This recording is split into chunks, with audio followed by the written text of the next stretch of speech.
And joining us now daily to discuss the headlines you may have missed is Ami Kaufman. Good morning, Ami. Good morning, Meredith. How are you? Doing well, yeah. Doing pretty well I this am morning. going to start today with the Caribbean and some great news coming from the Caribbean, from Colombia, where they have discovered possibly the world's largest sunken treasure. It may be worth a few $billion. Excuse me? We have a report about it. Let's check it out. Let's check it out.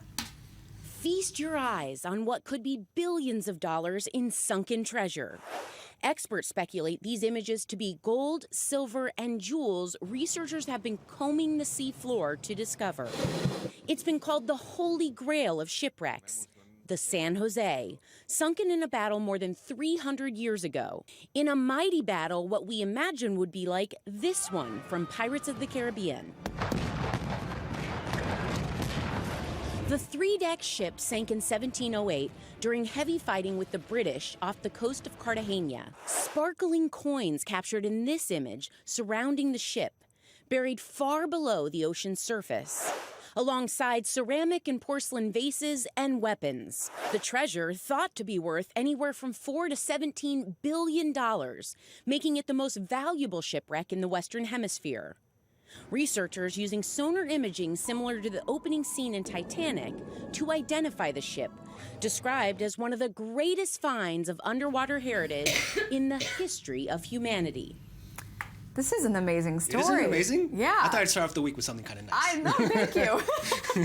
Thank you. We need some positivity. It's been but now let's go to the death and serious gloom that I always, yeah. Back to ISIS. How did you know? ISIS. I just read your headline on the table. Okay.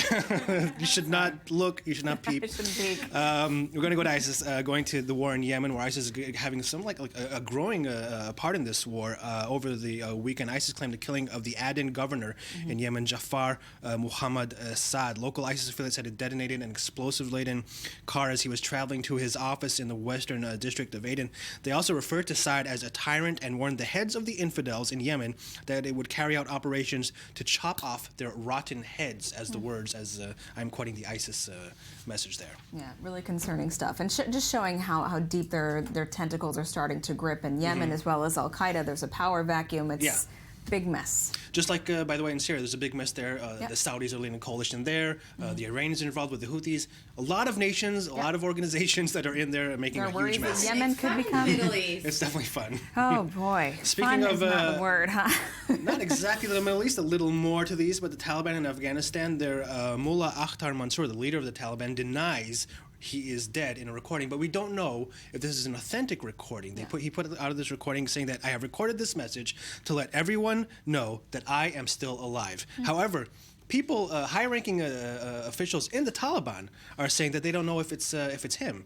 They told the AFP news agency that they have doubts about the authenticity of the message. One senior Taliban official said, "I think it's a faked audio. I believe he's dead." Okay. This is the man who replaced, by the way, Mullah Omar in July, the man who led Taliban for about 20 years, and he was apparently he was killed in skepticism within the Taliban. Then. Yes, skepticism inside the Taliban. Yossi Sarid, the icon of the Israeli left, died on Saturday. He was laid to rest yesterday at his funeral in kibbutz Givata Shlosha, I think that's the name of the kibbutz.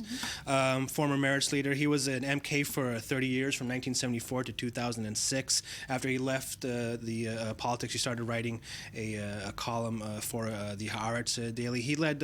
He was in the Labor Party in a small party called Ratz, which later turned into a party called Meretz, and he led that party from 1996 to 2003. As I said, he was an icon on the left. I want to show you how some of the media said goodbye to Yossi Sarid. This is from the Haaretz editorial, the first one that we have. Sarid did not claim to be a saint, but his fundamental claims regarding peace and security, society and economics were right. He fought for human rights and against corruption and the trappings of power. Both supporters and detractors agreed that he was a man of ethics. One of the most important pundits in Israel, Nahum Barnea of Yediot Achronot, wrote, Yossi Sarid was a fearless politician. Throughout his career, he said and did what he wanted without any comfort considerations and without taking into account the potential damage to his party or to the political camp he headed. His voice, loud and clear and uncompromising, held up a cruel mirror to Israelis' face. He will be greatly missed. Yes, it does seem the trend there. Like him or not, he was respected. This Definitely. is what we're hearing in Israeli media. Ami, thank you so much for joining us. And coming up next,